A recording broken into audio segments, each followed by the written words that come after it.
Baik, halo semuanya. Perkenalkan, saya Kelvin Aris Greda Sigan, NIM 20070365542 dari Prodi D3 TPK kelas B angkatan 2020.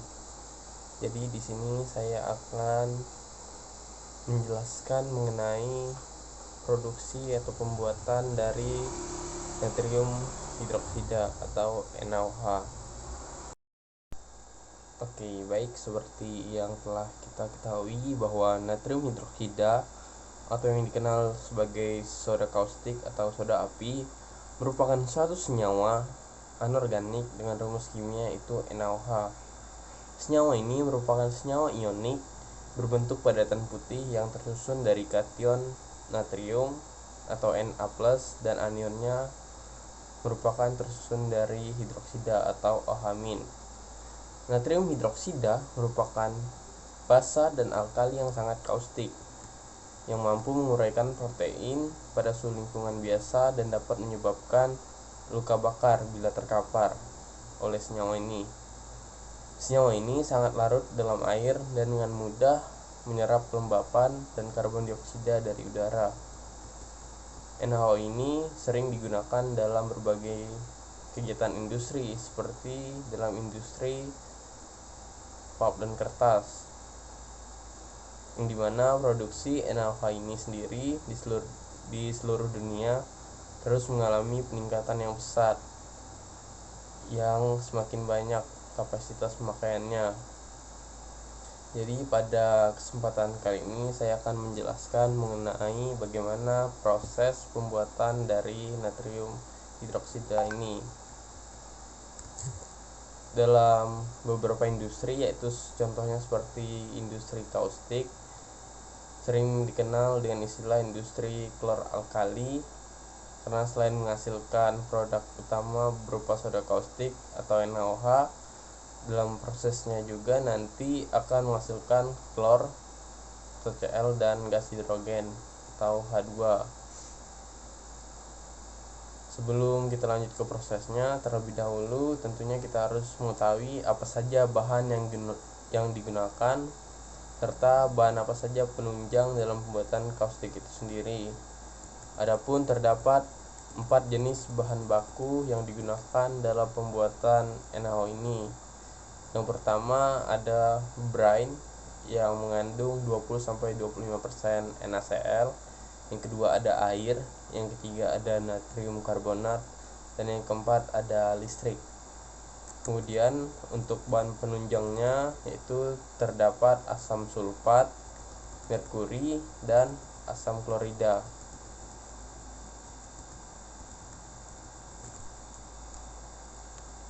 Oke, baik, jadi di sini saya akan menjelaskan mengenai proses pembuatan NaOH dengan metode elektrolisis sel membran yang akan saya jelaskan sebagai berikut.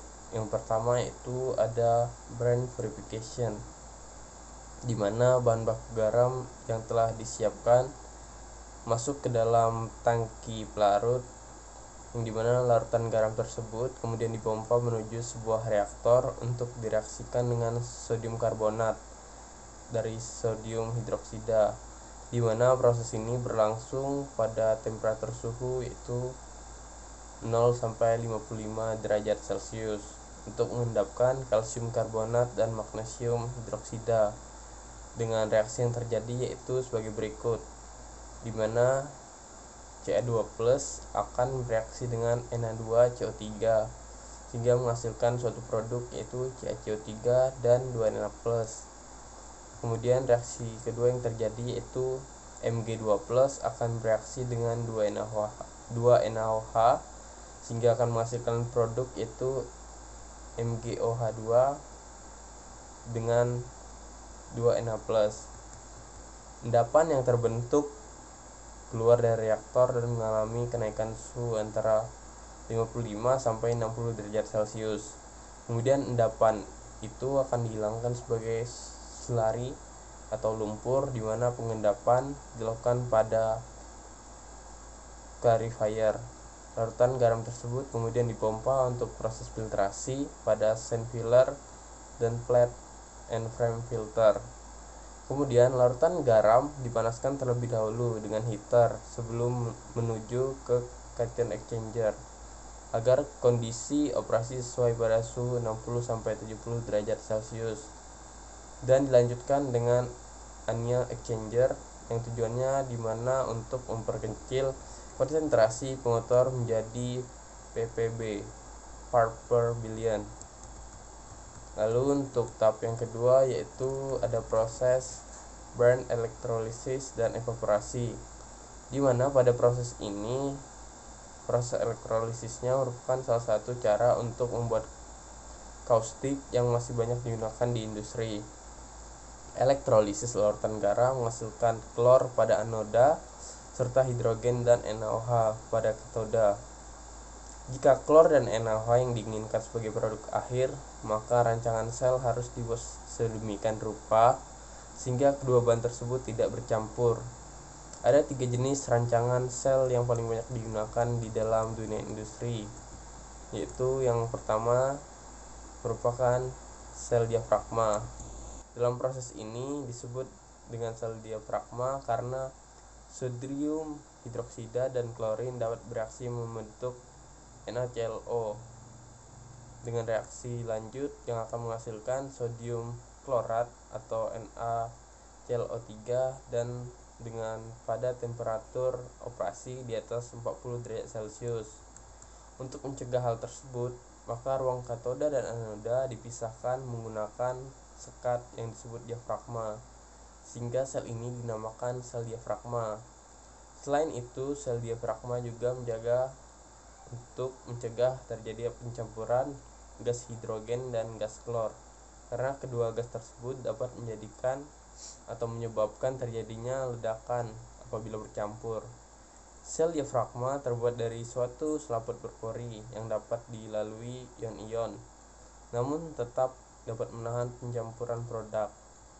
Diafragma sendiri terbuat dari bahan yang punya sifat permeabilitas seperti asbes atau fluorokarbon yang ditempatkan pada selaput berpori, dan juga diafragma harus diganti secara berkala. Pada sel diafragma, hasil dari ruangan katoda merupakan suatu campuran yaitu 10-12% NaOH dan 14-16% NaCl. Untuk pengiriman lebih lanjut, larutan ini perlu dipekatkan terlebih dahulu, biasanya sampai 50%. Dan ini akan memakan banyak energi yang diperlukan. Untuk menghasilkan 1 ton kaustik diperlukan 50% air yang harus diuapkan hingga mencapai 2600 kg. Larutan dari ruangan katode dipekatkan dengan penguapan air agar konsentrasi dari NaOH bertambah, dan pemurnian NaOH dilakukan dengan pengkristalan NaCl. Hasil dari proses klor alkali tersebut adalah 50% NaOH dengan sekitar 1% NaCl berupa pengotornya. Lalu yang kedua ada sel merkuri, di mana suatu proses elektrolisis dalam industri alkali yang menghasilkan NaOH dengan kemurnian yang lebih tinggi dibandingkan dengan sel diafragma, yaitu merupakan sel merkuri. Dalam elektrolisis tersebut, anodanya terbuat dari grafit atau titanium, tetapi katodanya adalah kolam aliran raksa atau merkuri. Sel merkuri ini dibentuk dengan tangki dengan dasar baja yang sedikit miring dari ujung ke ujung, sehingga air raksa bisa mengalir di sepanjang bagian bawah sel. Kemudian dilapisi dengan titanium yang diperluas anoda stabil dimensi atau DSA masing-masing perkiraan dimensi yaitu 30x30 cm, yang kemudian dimasukkan sel dari atas dan disusun sejajar dengan permukaan Hg dengan celah katoda anodanya yaitu kurang dari 1 cm. Konsentrasi air garam sebesar 25% dan suhu 60 derajat Celcius mengalir melalui sel dan keluar dengan konsentrasi sebesar 17% sehingga dapat diumpan kembali melalui deposit garam atau setelah perawatan. Gas klor meninggalkan sel di bagian atas, sementara natrium amalgam sekitar 0,5% natrium di bagian dasar melewati dua washing wares untuk menghilangkan semua larutan natrium klorida dan masuk ke dalam denuder. Gas hidrogen keluar dari bagian atas denuder dan merkuri untuk resirkulasi ke sel, dan natrium hidroksida berair terpisah di dalam bagian bawah. Oleh karena itu, dengan mengendalikan laju umpan air, telah mungkin untuk menghasilkan soda kaustik atau NaOH sebesar 50% secara langsung. Lalu kemudian ada sel membran, di mana sel membran merupakan membran semi permeabel yang digunakan untuk memisahkan kompartemen anoda dan katoda.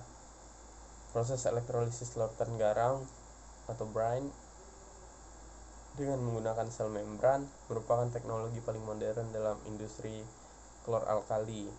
Dalam sel membran tersebut, ruang anoda dan ruang katoda dipisahkan oleh satu membran yang dapat dilalui oleh kation atau ion positif, atau disebut juga membran penukar ion. Membran penukar ion tersebut memiliki peranan yang memungkinkan terjadinya perpindahan ion-ion sodium seperti Na+ dari ruang anoda ke ruang katoda. Namun membran tersebut mencegah mengalirnya ion Cl- ke ruang katoda dan mencegah sebagian besar ion OH- ke ruang anoda, sehingga soda kaustik atau NaOH yang dihasilkan tidak bercampur dengan larutan garam. Sel membran beroperasi dengan menggunakan larutan garam yang lebih pekat dan menghasilkan produk lebih murni dan lebih pekat, yaitu sekitar 28% NaOH yang mengandung 50 ppm NaCl dan produk dengan 40% NaOH. Larutan garam sodium klorida jenuh yang mengandung ion Na+ dan Cl- dialirkan ke dalam ruang anoda, sedangkan pada ruang katoda diisi air murni, di mana akan ada suatu arus arah atau DC kemudian akan dialirkan melalui sel tersebut. Pada anoda, ion-ion klorin dan ion garam NaCl mengalami oksidasi menjadi gas klorin Cl2, sedangkan pada katoda, ion-ion hidrogen H+ dalam air mengalami reduksi menjadi gas hidrogen atau H2. Selanjutnya, ion-ion sodium Na+ yang berpindah dari anoda ke katoda akan bereaksi dengan ion-ion hidroksida OH- sehingga menghasilkan soda api atau NaOH dengan konsentrasi 32-35%. Untuk mencapai konsentrasi soda api atau NaOH sebesar 50%, larutan kaustik yang diproduksi harus dipekatkan dengan penguapan atau terkonsentrasi di vaporizer. Reaksi elektrolisis larutan garam NaCl secara keseluruhan dapat ditulis dengan reaksi sebagai berikut, yaitu 2NaCl akan bereaksi dengan 2H2O sehingga menghasilkan produk yaitu 2NaOH plus Cl2 plus H2. Mungkin sekian penjelasan mengenai proses pembuatan NaOH yang dapat saya sampaikan. Semoga kiranya video ini dapat bermanfaat bagi kita semua. Apabila terdapat kesalahan, saya mohon maaf. Perhatiannya saya ucapkan terima kasih. Sampai jumpa.